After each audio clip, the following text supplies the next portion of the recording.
একদল প্রফেশনাল ডাকাত সফলভাবে তাদের একটা হাইস্ট শেষ করে, কিন্তু মিশন শেষে তাদেরকে বিট্রে করে বসে গ্যাং এর এক মেম্বার। তবে তার এই বিশ্বাসঘাতকতা থেকে প্রতিশোধ নিতে গিয়ে শুরু হয় আর একটা হাইস্ট। আর এই হাইস্ট ছিল আগের চেয়েও আরো বেশি অ্যাডভেঞ্চারাস। শেষমেশ হাইস্ট করতে গিয়ে প্রতিশোধের খেলা কিভাবে পূর্ণ হয় তা জানতে হলে দেখতে হবে পুরো ভিডিও। বলছিলাম এই বছরের রিলিজ হওয়া অসাধারণ ক্রাইম অ্যাকশন মুভি প্লে ডার্টির কথা। তো চলো আর প্যাচাল না বাড়িয়ে শুরু করা যাক আজকের মুভি এক্সপ্লেনেশন। মুভি শুরুতে আমরা ফিলি আর পার্কার নামের দুজন প্রফেশনাল ডাকাতকে দেখতে পাই। তারা স্ট্যান নামের তাদের আরেক সঙ্গীর সাথে কিছু একটা নিয়ে তর্ক করছিল। মূলত কিছুক্ষণ আগে তারা একটা হর্স রেসের মানি কাউন্টার রুম হাইজ্যাক করেছে। রেস থেকে যে টাকা আসে তা এই রুমে এনে জমা করে রাখা হয়। আর তাদের সঙ্গী স্ট্যান সেই কাউন্টার রুমের সুপারভাইজারকে শুট করতে চেয়েছিল।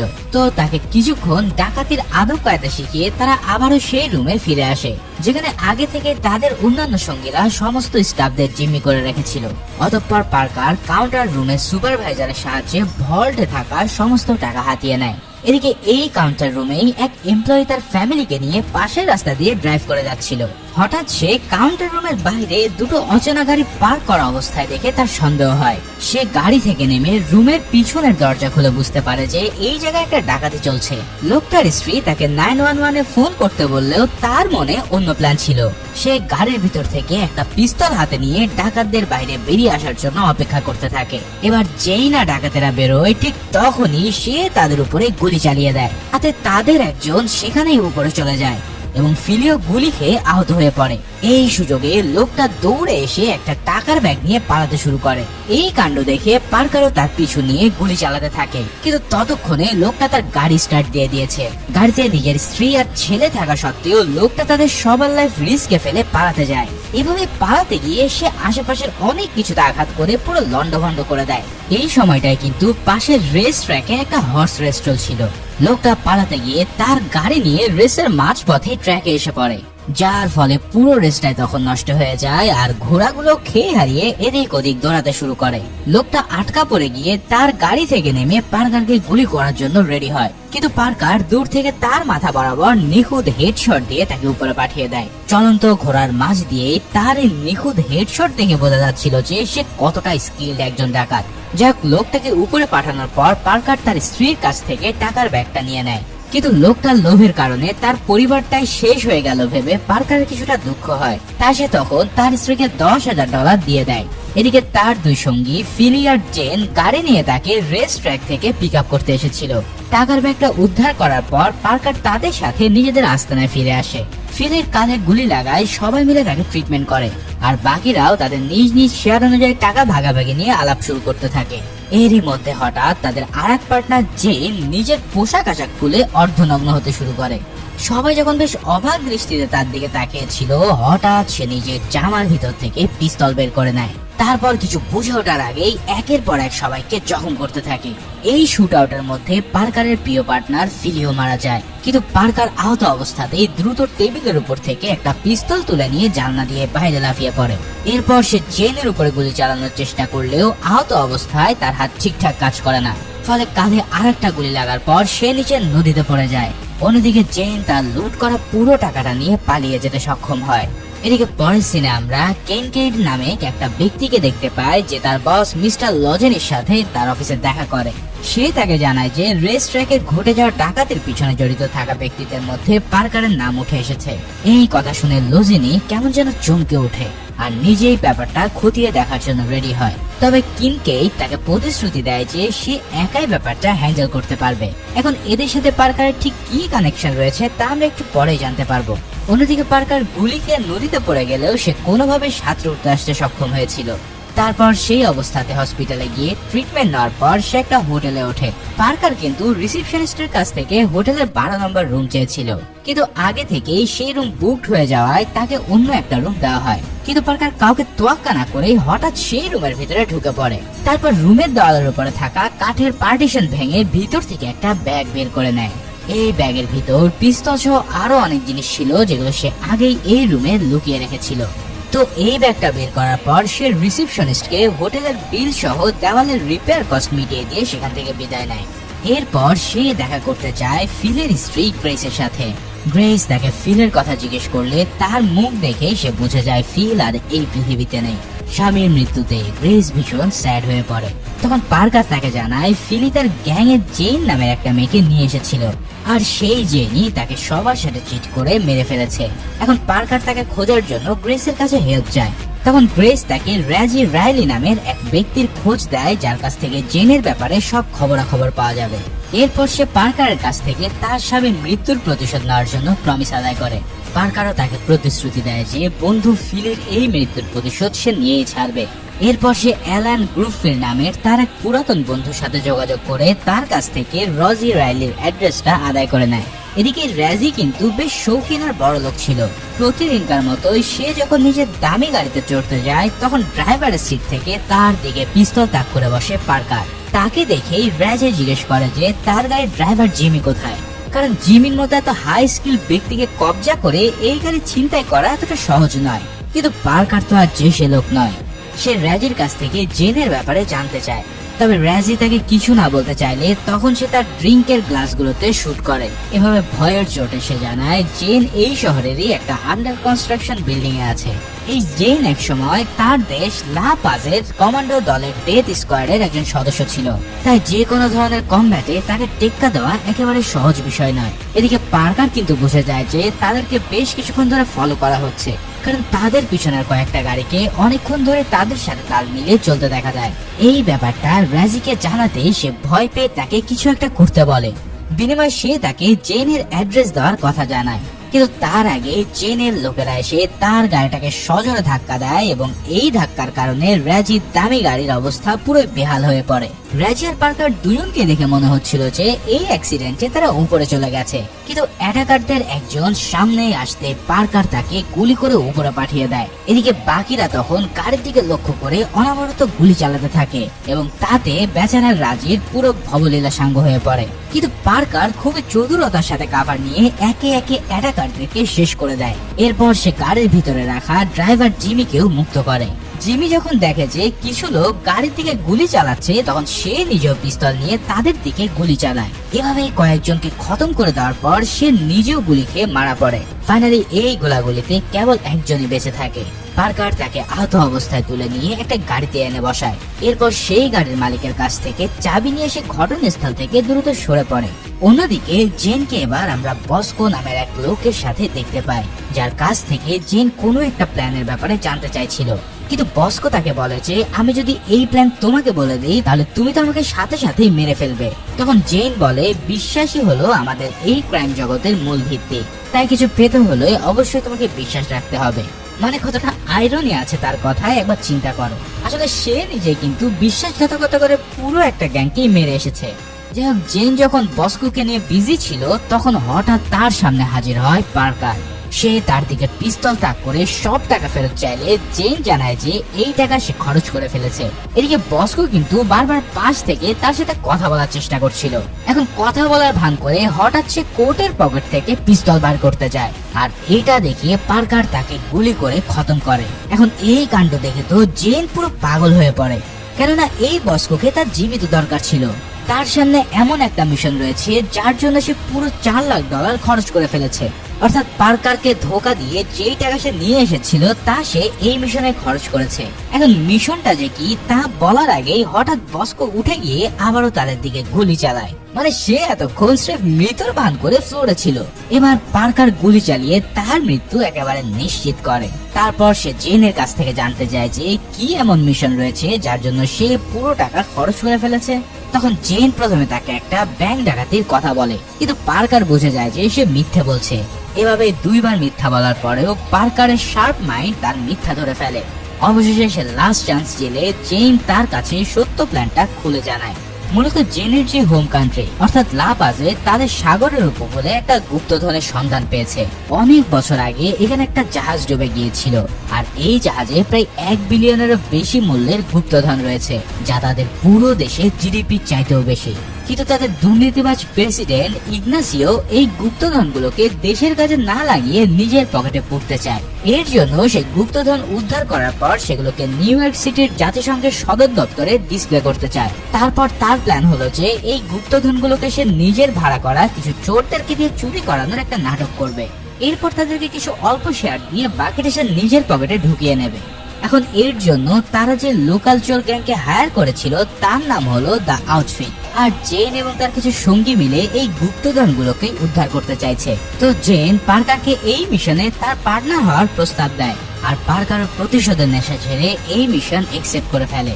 এরপর সে তার বন্ধুকে সাথে নিয়ে জেনের বসের সাথে দেখা করে। এই বস হলো জেনের নিজের দেশেরই এক কর্নেল, যার নাম কর্নেল আর্টিজ। মূলত তারা তাদের প্রেসিডেন্টের প্ল্যান বানচাল করে সমস্ত গুপ্তধন দেশের স্বার্থে ব্যবহার করতে চাইছে।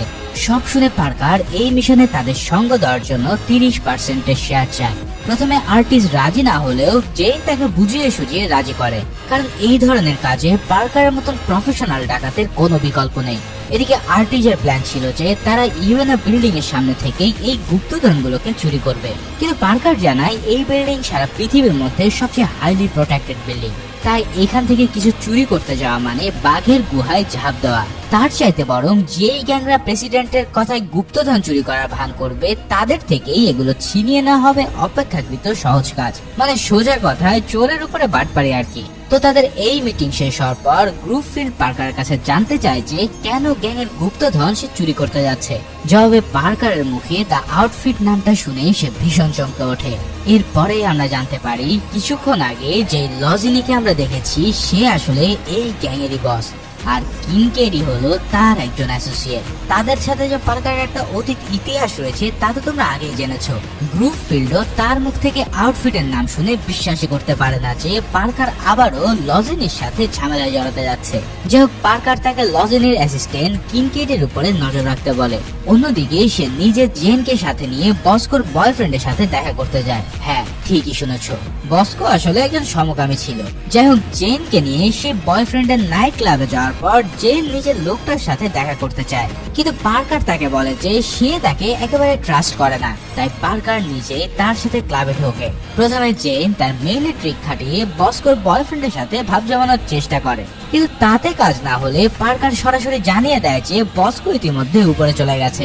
তার মুখ থেকে এই কথা শোনা মাত্রই লোকটা হঠাৎ গলা ছেড়ে হাউমাউ করে কাঁদতে থাকে।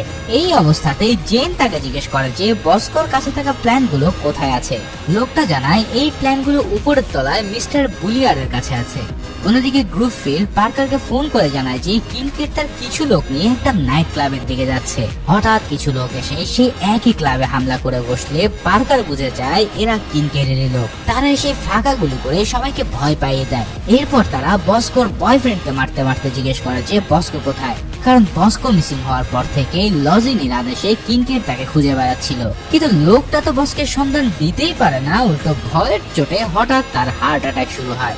এই কাণ্ড দেখে জেন সামনে এগিয়ে এসে সবাইকে বলে সে একজন ডাক্তার। তারপর সে বয়ফ্রেন্ডকে বাঁচানোর ভান করে টেবিলের নিচ থেকে পিস্তল তুলে নেয়। এরপর একটানা গুলি চালিয়ে সে কিনকেডের সব লোককেই একেবারে ছাতু বানিয়ে ফেলে। এদিকে পার্কার তখন মিস্টার বুলিয়ারের কাছ থেকে সেই প্ল্যানের কপিটা আনতে যায়।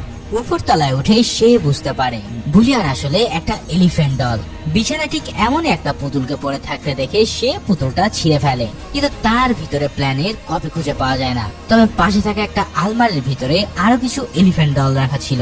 তাদের মধ্যে থেকে একটা পুতুলের ভিতরে সেই ডকুমেন্টস গুলো খুঁজে পাওয়া যায়। অন্যদিকে কিনকেড তার লোকদের পাঠিয়ে নিজের ক্লাবের বাইরে গাড়িতে বসেছিল।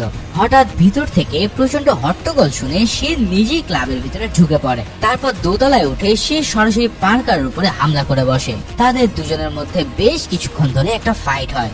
শেষমেশ পার্কার তাকে সহজে কাবু করে দোতলার জানলা থেকে নিচে ফেলে দেয়। যদিও একটা গাড়ির উপরে পড়ায় কিনকেড প্রাণে বেঁচে যায়, কিন্তু তবুও তার শরীরে বেশ কিছু হাড়গোড় ভাঙা পড়ে। তো প্ল্যানের ফাইলগুলো পেয়ে পার্কার তখন দুজনকে নিয়ে সেই ক্লাব থেকে সটকে যায়। অন্যদিকে কিনকেডকে হসপিটালে নিয়ে যাওয়া হলে লজেনি তার সাথে দেখা করতে আসে। তার মুখ থেকে সব শুনে সে বলে যে পার্কারকে তার নিজেরই হ্যান্ডেল করা উচিত ছিল। এদিকে পার্কার তার আগের পার্টনার অ্যাড, ব্র্যান্ডা এবং স্টানকে এই মিশনে ডেকে নেয়। আগের শুট আউটে জেন যাদেরকে মারতে পারেনি তাদের সবাই এই হাইস্টে যোগ দেয়। কর্নেল আর্টিস্ট সহ সবার উদ্দেশ্যে পার্কার তার বিস্তারিত প্ল্যান বর্ণনা করে। দ্য আউটফিট গ্যাং ইউএনএ বিল্ডিং থেকে কিভাবে ট্রেজারি চুরি করবে তার ব্যাপারে তাদের বিস্তর আইডিয়া নেই, কিন্তু তারা তাদের কাজ করুক এই ব্যাপারে পার্কারের কোনো মাথা ব্যথা নেই। তবে এই গুপ্তধন চুরি করার পর আউটফিট টিম যখন সেগুলো অন্যত্র নিয়ে যাবে তখনই তাদের আসল কাজ শুরু হবে। গুপ্তধনগুলোকে অনেকগুলো ব্যাগের মধ্যে একটা ট্রেনে সরিয়ে নেওয়ার প্ল্যান ছিল আউটফিট গ্যাং এর। এই ট্রেন মূলত একটা মালবাহী ট্রেন, যাকে স্টেশন থেকে অটোমেটেড সুইচ বোর্ডের সাহায্যে কন্ট্রোল করা যায়। সো তাদের জন্য কাজটা বেশ ইজি হয়ে গেল। এই ব্যাপারটা তারা বস্কোর ফাইল থেকে আসলে জানতে পেরেছে। তো রাতের বেলায় যখন এই ট্রেন করে গুপ্তধনগুলো অন্য স্টেশনে নিয়ে যাওয়া হবে, তখন সেখানকার ক্রুদের তারা আগে থেকে জিম্মি করে ফেলবে। তারপর ক্রুদের জায়গায় ট্রেন দখল করে নেবে পার্কারের টিম। এরপর তারা ট্রেনের স্পিড বাড়িয়ে ঘন্টায় 110 কিলোমিটারেরও বেশি গতি দেবে, যার কারণে এই ট্রেন এত গতি ধরে রাখতে না পেরে লাইন থেকে সরে গিয়ে ক্র্যাশ করবে। আর এই সুযোগে সমস্ত গুপ্তধন হাতিয়ে নেবে পার্কার আর তার দল। তো এই প্ল্যান সেট করে পার্কার আবারও তার প্রিয় হোটেলে যায়। কিন্তু এইবার লাকিলি তার জন্য 12 নাম্বার রুমটা আগে থেকে খালি ছিল, তাই ম্যানেজার তাকে চিনতে পেরে সাথে সাথে রুমের চাবিটা দেয়। কিন্তু রুমে ঢোকার পরে সে জেনকে তার রুমে দেখতে পায়। জেন আগে থেকেই খুব শর্ট একটা ড্রেস পরে তার জন্য ড্রিঙ্কস হাতে দাঁড়িয়েছিল। সে তাকে সে জাহাজের স্টোরিটা শোনানোর নাম করে অনেকটা সিরিয়াস করার চেষ্টা করে। কিন্তু হঠাৎ সেখানে জেনের বডিগার্ড মাতেও চলে আসে, যে কিনা আগে থেকে তার উপরে ক্রাশ ছিল। এখন রুমে ঢোকা মাত্রই সে পার্কারকে এক ঘুষিতে অজ্ঞান করে দেয়। তারপর তারা তাকে একটা নির্জন জায়গায় নিয়ে টর্চার করতে থাকে। এরপর মাতেও জানায় যে সে তাকে আউটফিট গ্যাং এর হাতে তুলে দিতে চলেছে। তখন পার্কার বলে, যদি তোমরা আমাকে তাদের হাতে তুলে দাও তাহলে তোমাদেরকেও তারা রেহাই দেবে না, কারণ তারা জানে যে এই হাইস্টে আমরা সবাই একসাথে পার্টনার হিসেবে আছি। তখন মাতেও বলে, আমরা তো তোকে এখানেই ফেলে যাব। এই কথা বলে তারা সেখান থেকে রওনা দিতে যায়। মূলত তাদের প্ল্যান ছিল যে তারা পার্কারকে রেখে আউটফিট টিম চলে আসার আগেই পালিয়ে যাবে। কিন্তু হঠাৎ দূর থেকে গাড়ির শব্দ এলে মাতেও তার সঙ্গীদেরকে ব্যাপারটা চেক করার জন্য পাঠায়। তখন পার্কার তাকে বলে যে এই লোকগুলো কিন্তু ভীষণ খতরনাক, তাই যদি মাতেও তাকে মুক্ত করে দেয় তাহলে তারা দুজনে মিলে তাদেরকে হ্যান্ডেল করতে পারবে। এখন দূর থেকে তার সঙ্গীর আর্তনাদ শোনা গেলে মাতেও পার্কারের কথায় কনভিন্স হয় আর তাকে মুক্ত করে দেয়। এরপর হঠাৎ তাদের সামনে এসে জেন হাজির হয়। সে মাতেওকে বলে, তুই কি ভেবেছিলে আমি তোর গার্লফ্রেন্ড? মানে তার এই বোকামির জন্য আরেকটু হলে পুরো প্ল্যানটাই মাঠে মারা যাচ্ছিল। কিন্তু জেন তার ফোনে ট্র্যাক করে তাদের লোকেশন খুঁজে বের করতে সক্ষম হয়। এবার হঠাৎ পিছন থেকে এক লোক এসে তাদের উপরে আক্রমণ করে বসে, কিন্তু কারো কোনো ক্ষতি হওয়ার আগে পার্কার তাকে মেরে উপরে পাঠিয়ে দেয়। তখন মাতেও তাকে বলে, আরে তুমি তো আমার জীবন বাঁচিয়ে দিয়েছো। এই কথা বলে সে তাকে হাত করতে গেলে পার্কার তাকে চেপে ধরে নিজেকে আড়াল করে নেয়, কেননা দূর থেকে আরো একজন তার দিকে গুলি চালানোর জন্য রেডি হচ্ছিল। কিন্তু সামনে মাতেও থাকায় সবগুলো গুলি এসে লাগে তার গায়ে, আর বেচারা সেখানে পরপারে চলে যায়। তারপর জেন তার পিস্তল দিয়ে সেই লোকটাকে উপরে পাঠিয়ে দেয়। এদিকে হঠাৎ তাদের একজনের ফোন বেজে উঠলে পার্কার সেই কলটা রিসিভ করে। উপাস থেকে লজিনি তার গলা শুনে তাকে চিনে ফেলে।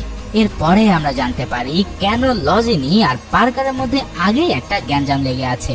আসলে পার্কার লজিনির বসকে মেরে তার উপকারী করেছিল, তার জন্য লজিনি এই আউটফিট গ্যাং এর বস হতে পেরেছে। কিন্তু বস হওয়ার পর সে পার্কারকে তার নিজের জন্য একটা থ্রেট ভাবতে থাকে, তাই তাদের দুজনের মধ্যে একটা ডিল হয়, যেখানে শর্ত ছিল পার্কার আর লজিনি একে অপরের কোনো কাজে বাধা দেবে না। কিন্তু এবার পার্কার সরাসরি তার পাকা ধানে মই দিতে যাচ্ছে, তাই লজিনি তাকে হুমকি দেয় যে কাল সকালের মধ্যে তার লাশ রাস্তায় পড়ে থাকবে। এছাড়াও সে জানায় তাদের প্ল্যান সে আগে থেকেই জানতো, তাই হাইস্ট একদিন এগিয়ে আজকেই তারা ইউএন অফিস থেকে গুপ্তধন সরিয়ে ফেলবে। এই কথা শুনে পার্কারের মাথায় যেন আকাশ ভেঙে পড়ে। সে দ্রুত গ্রুপ ফিল্ডকে ফোন করে সবাইকে নিয়ে হাইস্টের জন্য রেডি হতে বলে।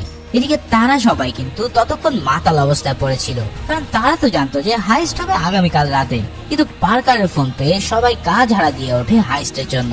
এরপর অ্যাড আর ব্র্যান্ডা তাদের প্ল্যান মোতাবেক ট্রেন স্টেশনের দিকে রওনা দেয়, আর গ্রুপ ফিল্ড এক লোককে ঘুষি মেরে তার বাইক নিয়ে রওনা দেয়। অন্যদিকে স্টানো ড্রাঙ্ক অবস্থাতে একটা ট্রাক চুরি করে হাইস্টের জন্য। অ্যাড আর ব্র্যান্ডা স্টেশনে পৌঁছে ট্রেন অপারেটরদেরকে জানায় যে গ্লাসকক নামের এক ব্যক্তি তাদেরকে হাইজ্যাক করতে চলেছে। আসলে এটাই ছিল তাদের প্ল্যান, কারণ গ্লাসকক তাদের টিমেরই অংশ ছিল। তো তাদের এই কথা শুনে গ্লাসকক বাকিদের পিস্তল তাক করে তাদেরকে জিম্মি করার ভান করে। তখন একজন অপারেটর অ্যাড আর ব্র্যান্ডার দরজা খুলে দিলে তারা ভিতরে ঢুকে গ্লাসকককে মেরে অজ্ঞান করে দেয়। এদিকে বিপদ থেকে উদ্ধার পেয়ে গেছে ভেবে সবাই যখন হাততালি দিতে যায়, ঠিক তখনই তারা তাদেরকে জিম্মি করে নেয়। তখন সবাই বুঝতে পারে যে তাদের সাথে আসলে গেম খেলা হয়েছে। অন্যদিকে পার্কার কিন্তু ততক্ষণ জেনকে নিয়ে স্টেশনের দিকে রওনা দিয়েছিল। প্ল্যান মোতাবেক অ্যাড আর ব্র্যান্ডাও কন্ট্রোল বোর্ডের মাধ্যমে ট্রেনের স্পিড বাড়তে থাকে। ট্রেনের ভিতরে থাকা আউটফিট গ্যাং এর মেম্বাররা বুঝতেই পারছিল না যে তাদের সাথে আসলে হচ্ছেটা কি। অন্যদিকে গ্রুফিল্ডও তার বাইক নিয়ে স্টেশনের কাছে এসে পড়ে। তার বাইক বরফে পিছলে গেলেও সে বাইক থেকে নেমে রেল লাইনের দিকে দৌড়ে যায়। পার্কারের কথা মতো সে কয়েকবার চেষ্টা করার পর ট্রিপ সুইচ ভাঙতে সক্ষম হয়। এই সুইচই কিন্তু ট্রেনের জন্য ঠিকঠাক ট্র্যাক সেট করার কাজ করে থাকে।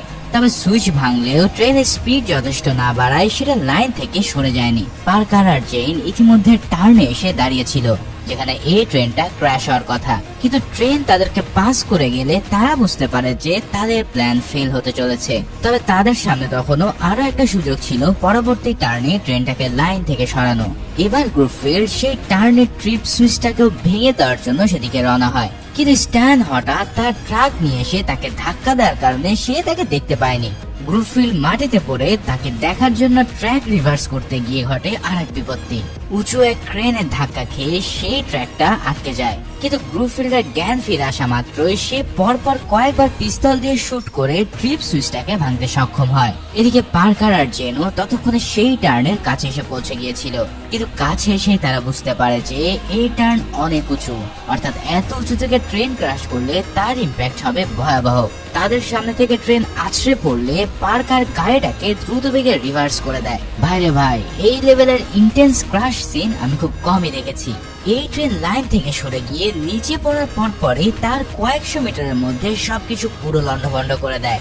গ্রুফিল্ডের উপর দিয়ে ট্রেনের বগিগুলো একদম কাগজের মতো উড়ে যায়। পার্কারও কোনোভাবে গাড়ি রিভার্স করে একটা শপের ভিতরে গাড়ি ঢুকিয়ে দিয়ে এই ক্র্যাশ থেকে বেঁচে ফেরে। এই সময় তাদের গাড়ির উপর ট্রেন থেকে আউটফিটের এক মেম্বার এসে পড়ে। এরপর গাড়ি থেকে বের হয়ে তারা ট্রেনের কন্টেনার খুলে পুরো টাস্কি খেয়ে যায়। যেই কন্টেনারে গুপ্তধন থাকার কথা ছিল তার ভিতরে আছে এক গাদা পাথর। তখন তারা বুঝতে পারে যে লজেনি আসলে তাদেরকে বলদ বানিয়েছে। এদিকে আউটফিটের টিমের কিছু লোক এসে তাদের উপরে গুলি চালাতে থাকে। তখন তারা কোনোভাবে সেই লোকগুলোকে খতম করে গাড়ি নিয়ে পালিয়ে যায়, কিন্তু গাড়ির টায়ার ফেটে যাওয়ার কারণে তারা পুলিশের সামনে আটকা পড়ে। কিন্তু হঠাৎই স্ট্যান আর একটা পুলিশ কার নিয়ে এসে সামনে থাকা পুলিশ কারকে ধাক্কা মেরে তাদের উদ্ধার করে। তো এই হাইস্ট এভাবে ফেল করার পর তাদের প্রত্যেকেই ভীষণ আপসেট ছিল। জেন নিজেও তার ব্যাগপত্র গুছিয়ে বাড়ির পথে রওনা দেওয়ার জন্য রেডি হয়। তবে পার্কার সবাইকে থামিয়ে তাদেরকে জানায় যে তার মাথায় একটা আইডিয়া আছে। সে জানায় যে জাহাজ থেকে গুপ্তধন উদ্ধার করা হয়েছিল তার সামনে একটা মূর্তি অ্যাটাচ অবস্থায় ছিল। দ্য লেডি অফ আরেনচিনো নামের ঐতিহাসিক এই মূর্তির দাম প্রায় $500 মিলিয়ন বেশি। যেহেতু সমস্ত জুয়েলারি এতক্ষণে বিভিন্ন বায়ারদের কাছে বিক্রি হয়ে গেছে, তাই এই একটা সিঙ্গেল জিনিস এখনো সবচেয়ে দামি। তাই যদি কোনোভাবে এটাকে হাত করা যায় তাহলে অন্তত অর্ধেক টাকা তারা পাবে। কিন্তু এর জন্য কে এই মূর্তিটাকে কিনবে তা তাদের জানা দরকার, আর এই ইনফরমেশন তারা পাবে লজিনির অ্যাসিস্ট্যান্ট কিনকেডের কাছে। তার কাছ থেকে ব্যাপারটা জানার জন্য পার্কার ছোট্ট একটা নাটক সাজায়। সে গ্রুফিল্ডকে মাস্ক পরিয়ে সে হসপিটালের ছাদে পাঠায় যেখানে কিনকেড ভর্তি ছিল। তারপর তার কথা মতো গ্রুফিল্ড একজন ডিপ্রেস ব্যক্তির মতো অ্যাক্টিং করে ছাদ থেকে জাম্প করার ভান করতে থাকে। তখন কিনকেডের এক বডিগার্ড ব্যাপারটা চেক করার জন্য ছাদে উঠলে পার্কার তাকে মেরে অজ্ঞান করে দেয়। তারপর তারা তাকে মাস্ক পরিয়ে ছাদ থেকে ফেলে দেয়। এবার তারা দুজন কিন্তু আগে থেকে পুলিশের ড্রেস পরে নিয়েছিল, তাই পুলিশ সেজে তারা কিনকেডের ক্যাবিনের সামনে গিয়ে দরজায় নক করে। এখানে তার আরেক বডিগার্ড এসে দরজা খুলে দিলে তারা তাকেও মেরে অজ্ঞান করে ফেলে। এবার কিনকেড তাদেরকে দেখে ভীষণ প্যানিকড হয়ে পড়ে, কারণ পার্কার তাকে ছাদ থেকে ফেলে দিয়েছিল। কিন্তু যখন সে জানতে পারে যে তার এক বডিগার্ডকে সে ছাদ থেকে ফেলে দিয়েছে তখন সে ভয়ের চোটে অজ্ঞান হয়ে যায়। এবার বাধ্য হয়ে পার্কার তার গার্লফ্রেন্ডকে বাইরের নাম জিজ্ঞেস করে। আর অবাক করা ব্যাপার হলো যে কিনকেডের গার্লফ্রেন্ড তার নামটা জানতো। সে জানায় ফিনিয়াস পল নামের এক বিলিয়নিয়ার মূর্তিটাকে কিনতে চলেছে। তো এবার পার্কার একটা রেস্টুরেন্টে হাজির হয় যেখানে এই ফিনিয়াস পল তার এক বন্ধুর সাথে ডিনার করছিল। পার্কার তার কাছে মূর্তির ব্যাপারে জানতে চাইলে সে তাকে হুমকি দিয়ে বলে, তুমি কার সাথে কথা বলছো জানো? তারপর সে দ্রুত তাকে তার সামনে থেকে সরে যেতে বলে, কিন্তু পার্কার তার তোয়াক্কা না করে তার বন্ধুকে সবার সামনে শুট করে দেয়। এই কাণ্ড দেখে তো ভয়ে ফিনিয়াসের প্যান্ট ভিজে যাওয়ার মতো অবস্থা। পার্কার থেকে জিম্মি করে একটা ভ্যানে তুলে নেয় যেখানে আগে থেকে তার পুরো গ্যাং তার জন্য অপেক্ষা করছিল। এবার ফিনিয়াস তাদেরকে জানায় যে মূর্তিটা শহরের গ্রিনব্রুক এরিয়ার একটা সিক্রেট ভল্টের মধ্যে রাখা আছে। তবে টাংস্টেন অ্যালয় দিয়ে তৈরি এই ভল্ট ভাঙার সাধ্য এই পৃথিবীর কারোরই নেই। তবে আগামীকাল সকালে ভল্টের টাইম লক খুলে যাবে আর কেবল তখনই ভল্টটা খোলা পসিবল হবে। সো যা করার তাদেরকে কাল সকালের মধ্যে করতে হবে। ফিনিয়াসের কাছ থেকে সব ইনফরমেশন পাওয়ার পর তারা তাকে একটা গোপন আস্তানায় আটকে রাখে। সেখানে তাকে পাহারা দেওয়ার জন্য পাহারাদার হিসেবে স্ট্যানকে রাখা হয়। অন্যদিকে গ্রুপ ফিল্ডার পার্কার যায় সেই ভলটাকে ভাঙতে। প্রথমে তারা সিকিউরিটি গার্ডদের বোকা বানিয়ে তাদেরকে মেরে অজ্ঞান করে ফেলে। এরপর ভল্টের ভিতরে ঢুকে এক্সপ্লোসিভ ফিট করে ব্লাস্ট করতে সেই ভল্টটা সহজে খুলে যায়। অথচ ফিনিয়াস বলেছিল যে তার নিজের কোম্পানির ভল্টটাকে কেউ ভাঙতে পারবে না, কিন্তু পাহাড়কারের মতো জিনিয়াস চোরের কাছে সবকিছু ডাল ভাত। যাই হোক, ভল্ট ভাঙার পর মূর্তিটাকে একটা ট্রলির উপর রেখে সেটাকে গাড়ির সাথে বেঁধে তারা রওনা দেয়। এদিকে স্ট্যান কিন্তু ফিনিয়াসকে পাহারা দিতে গিয়ে একের পর এক সিগারেট খাচ্ছিল। তার মধ্যে কোনো সিরিয়াসনেসই ছিল না। মাঝরাতে সে ড্রাঙ্ক হয়ে ঘুমিয়ে পড়লে ফিনিয়াস তার হাতের বাঁধন কেটে নিজেকে মুক্ত করতে সক্ষম হয়। তারপর সে মাঝ রাস্তায় একটা গাড়ি থামিয়ে ফোন ধার চেয়ে সোজা লনেজিকে ফোন করে। লজিনি যখন জানতে পারে যে পার্কার ভল্ট ভেঙে সেই মূর্তিটাকে নিয়ে যাচ্ছে, তখন তার মাথায় যেন বাজ পড়ে। তৎক্ষণাৎ সে নিজের গ্যাং নিয়ে তাদেরকে আটকানোর জন্য রওনা হয়। এদিকে জেন কিন্তু পথের মধ্যে এক পাহাড়ের উপরে দাঁড়িয়ে পার্কারের গ্রুপ ফিল্ডের উপরে নজর রাখছিল। হঠাৎ সামনে থেকে আউটফিট গ্যাং এর গাড়িগুলোকে সে আসতে দেখে। তখন তারা টের পায় যে লজিনে আসলে তাদের হাইস্টের ব্যাপারে জেনে গেছে। দেখতে দেখতে লজিনের লোকেরা তাদের পিছু নিয়ে পিছন থেকে গুলি শুরু করে। তখন গ্রুপ ফিল্ড গাড়িটাকে বনের ভিতরে ঢুকিয়ে দেয়, আর পার্কার তখন মারাত্মক স্টাইলে চলন্ত গাড়ি থেকে জাম্প করে টলির উপরে উঠে পড়ে। তারপর সে অদ্ভুত কায়দায় গুলি চালিয়ে একটা গাড়িকে উড়িয়ে দেয়। তবে বন ক্রস করার পর হঠাৎ তাদের গাড়ি একটা বাম্পারের সাথে ধাক্কা খেলে পার্কার লিটারেলি উড়ে যায়। তারপর সে একটা বিল্ডিং এর কাঁচ ভেঙে সত্যি সেখানকার বেডরুমে গিয়ে পড়ে। তবে সে ওই বিল্ডিং এ লোকজনের তারা খেয়েও কোনোভাবে সক্ষম হয়। এরপর সে উঠে আবার এসে ট্রাফিক করে পড়ে। রজনীর আরো কিছু লোক তখনও তার খুশি না করছিল। এদিকে গাড়ির সাথে যার ফলে তারপর ব্যালেন্স না করতে পেরে আবারও মারতে পারে। তবে এবার জিনকে সে চলন্ত গাড়ি থেকে মারাত্মক স্টাইলে গুলি চালায়। তারপর সে পার্কার নিয়ে তাদের আশেপাশে থাকা লজের সব লোককে খতম করে ফেলে। এদিকে তখনও গাড়ি চালিয়ে যাচ্ছিল। তার পথে আরো কিছু লোক সে তার উপরে হামলা করতে থাকে। এর মধ্যে আবার জনির চেন পুরোপুরি খুলে দিয়ে সেটা তার গাড়ি থেকে একটা হয়ে যায়। ফলে গ্রুপটি গাড়ি ডানকে ড্রাইভ করে সেখান থেকে সরে যেতে বাধ্য করে। আর লজের লোকেরা মধ্যম সময় মৃত্যুর সামনে পেয়ে সেখান থেকে নিয়ে যায়। তো তারপর তারা এই মূর্তি সরাসরি ফিনিয়াসের কাছে ডেলিভার করে। কিন্তু সে হঠাৎ মূর্তির উপরে হাতগুলো থেকে বুঝতে পারে যে এই মূর্তিটা আসলে নকল। তখন সে সরাসরি জাহাজের প্রেসিডেন্ট ফিনিয়াসকেও কল করে। প্রেসিডেন্ট লজনি যে প্রচুর সময় আছে তাকে তাকে বলে দিয়েছিল লজনি আসল কাজটা সে পারবে। গত রাতে তারা আসলে মেন ভরটাই ভাঙে। এর অধীনে আগে থেকে অন্য একটা ভরটে নকল মূর্তি রেখে সেটাকে আরেকটা নামে সাজিয়েছিল। অন্যদিকে স্ট্যান আসলে পাল্টার কথা মতো একটা ছিল। তার ইচ্ছে করে সে ভরকে দেখে যাচ্ছে শুধু তাই নয়, ইচ্ছে করে জলের নিচে ট্রেনটা লুজ করে দিয়েছিল। মূর্তিটা হাওড়া এমনি হাতে পড়ে। সেইভাবে পুরো আলো এই জলে মাথায়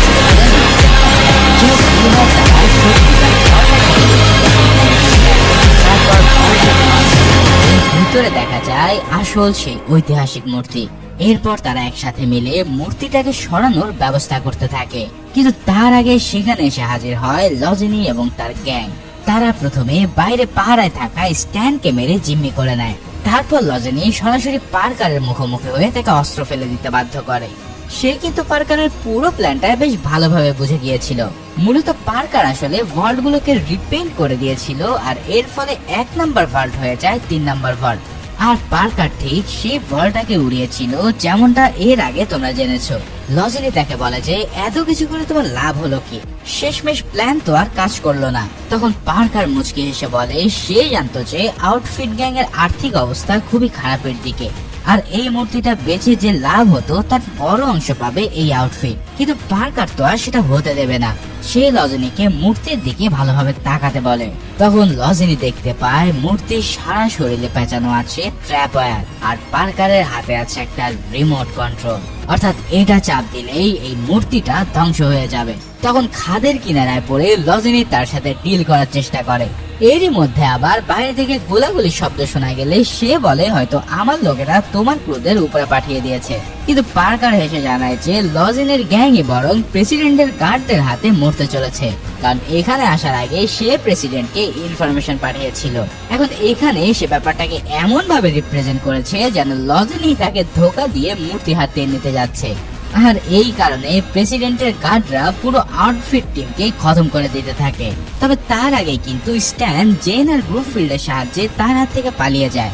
সো দুদিক থেকে প্যাচে পড়ে যাওয়া লজনী এবার আর কোনো উপায় না পেয়ে পার্কারের সাথে ডিল করার চেষ্টা করে। কিন্তু পার্কার তার কথায় পাত্তা না দিয়ে রিমোটের বাটন চেপে দেয়, ফলে সাথে সাথে বিস্ফোরণে চারিদিকে ছিন্ন ভিন্ন হয়ে পড়ে $500 মিলিয়ন আসল মূর্তি। এই দৃশ্য দেখে লজেনের বডিগার্ড তাকে আক্রমণ করতে গেলে পার্কার সহজেই তাদেরকে উপরে পাঠিয়ে দেয়। আর লজেনিকে সে বলে, তুমি বলেছিলে না একটা পুরো মাফিয়া অর্গানাইজেশনকে খতম করা যায় না, কিন্তু এই দেখো আমি কিভাবে অসম্ভবকে সম্ভব করলাম। তারপর সে লজেনিকেও খতম করে দিয়ে অনেক দিনের পুরাতন হিসাব চুকিয়ে নেয়। সর্বশেষ প্রেসিডেন্টের গার্ড আসার আগে তারা একসাথে সেখান থেকে পালিয়ে যায়। এবার এই মিশন থেকে কোনো আর্থিক লাভ না হলেও পার্কার কিন্তু মূর্তির গা থেকে দামি জুয়েলারি গুলো আগে খুলে নিয়েছিল, আর সেগুলোর মূল্য কিন্তু প্রায় $2 থেকে $3 মিলিয়ন, যা সে নিজের সঙ্গীদের মধ্যে ভাগাভাগি করে দেয়। তারপর সে কিছুটা রিল্যাক্সড হওয়ার জন্য নিজের হোটেলের প্রিয় রুম 12 নম্বরে চলে যায়, আর যেখানে আগে থেকে বসা ছিল জেন। টিভি স্ক্রিনে তারা দেখতে পায় যে সমস্ত গোপন ইনফরমেশন অনুসারে লাহাপ্রেজের প্রেসিডেন্টের সব কুকীর্তি ফাঁস হয়ে গেছে, আর সমস্ত গুপ্তধন উদ্ধার করে দেশে ফেরানোর ব্যবস্থা করা হচ্ছে। পাশাপাশি দুর্নীতিবাজ প্রেসিডেন্টকে সরিয়ে দেশের নতুন প্রেসিডেন্ট হয় দেশপ্রেমিক কর্নেল আর্টিস। তো জেন বুঝতে পারে যে সব কিছু পার্কারের কারণে সম্ভব হয়েছে। তারপর সে পার্কারকে তার সাথে লাভেজে থাকার ইনভাইটেশন দেয়, কিন্তু পার্কার তাকে বলে যে রেস ট্র্যাকের ওই ঘটনা কিন্তু সে এখনো ভুলে যায়নি। সেদিন জেন তার সবচেয়ে প্রিয় বন্ধু ফিলিকে খুন করেছিল। তো তার কথা শুনেই জেন বুঝতে পারে যত সে তাকে প্রেমের ফাঁদে ফেলার চেষ্টা করুক না কেন, পার্কারের হাত থেকে তার রেহাই নেই। আর পার্কারও তাকে শেষ ড্রিঙ্কটা সেরে নিতে বলে। তারপর সে যখন রুম থেকে বেরিয়ে আসে তখন একটা গান শটের শব্দ শোনা যায়। তার মানে যে কি ঘটেছে তা তো তোমরা বুঝতেই পারছো। ফাইনালি পার্কার জেনকে খতম করে দিয়ে ফিলের স্ত্রী গ্রেসকে দেওয়া প্রমিসও রক্ষা করে। তারপর সে তাকে ওই মূর্তির গা থেকে খুলে নেওয়া কিছু জুয়েলারি উপহার দেয়। তো এভাবেই সবকিছুই ভালো শেষ হওয়ার পর পার্কার গ্রুপফিল্ডের সাথে নিউ ইয়ার সেলিব্রেট করতে থাকে। আর ফাইনালি এই অসাধারণ মুভিটাও এখানেই শেষ হয়।